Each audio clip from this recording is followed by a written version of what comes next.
Hello everyone, मैं हूं मधु और स्वागत है आपका मेरे चैनल ट्विंस मामा में। रिसेंटली एक वुड बी मॉम ने मुझे कलर डॉपलर अल्ट्रासाउंड के बारे में पूछा था। स्टैंडर्ड अल्ट्रासाउंड स्कैन जो होते हैं प्रेगनेंसी के दौरान, उनसे थोड़ा ज़्यादा एडवांस टेक्निक होता है ये, और ये क्लियरली डिपिक्ट करता है कि ब्लड फ्लो किस तरीके से हो रहा है और गर्भ में पल रहे शिशु तक ब्लड फ्लो ढंग से पहुंच रहा है या नहीं, या फिर कोई ऑब्स्ट्रक्शन है, कोई ट्यूमर है। इस तरीके की सारी डिटेल जानकारियाँ इस टेस्ट से मिल सकते हैं। अगर हाई रिस्क प्रेगनेंसी है आपकी, तो हो सकता है 10वें से 12वें हफ्ते में ही इस टेस्ट को किया जाए।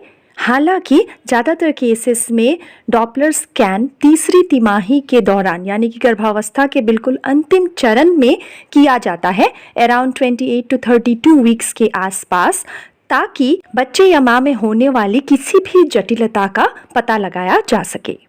डॉपलर अल्ट्रासाउंड को गर्भावस्था में यूज़ किया जाता है फीटस, यूट्रस और प्लेसेंटा के ब्लड सर्कुलेशन को चेक करने के लिए, सब कुछ सही है या नहीं ये देखने के लिए।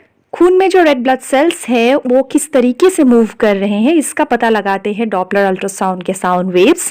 सो इस तरीके से पता लग जाता है कि ब्लड कितनी स्पीड में, किस डायरेक्शन में बह रहा है। गर्भ में पल रहे बच्चे के heart, brain, kidney, umbilical cord जैसे एरियाज में ब्लड फ्लो का पता लगता है, जो ये बताते हैं कि फीटस को अच्छी तरीके से ऑक्सीजन और न्यूट्रिएंट्स ये सब कुछ मिल रहा है या नहीं। ज़्यादातर 32वें हफ्ते के आसपास किया जाने वाला Doppler ultrasound scan birth defects का भी पता लगाता है। बर्थ डिफेक्ट्स यानी जन्मजात जो अक्षमताएं होती हैं एक शिशु में, उनका भी पता लगाता है, और डॉक्टर्स को एक आइडिया हो जाता है कि कहीं प्रीमैच्योर डिलीवरी का कोई चांस तो नहीं है। सो डिलीवरी के वक्त का भी एक अंदाज़ा लग जाता है। कभी कभार होता है कि शिशु में अच्छी तरीके से ब्लड फ्लो नहीं हो रहा होता है, जिसकी वजह से इंट्रा यूट्राइन ग्रोथ रेस्ट्रिक्शन रहता है।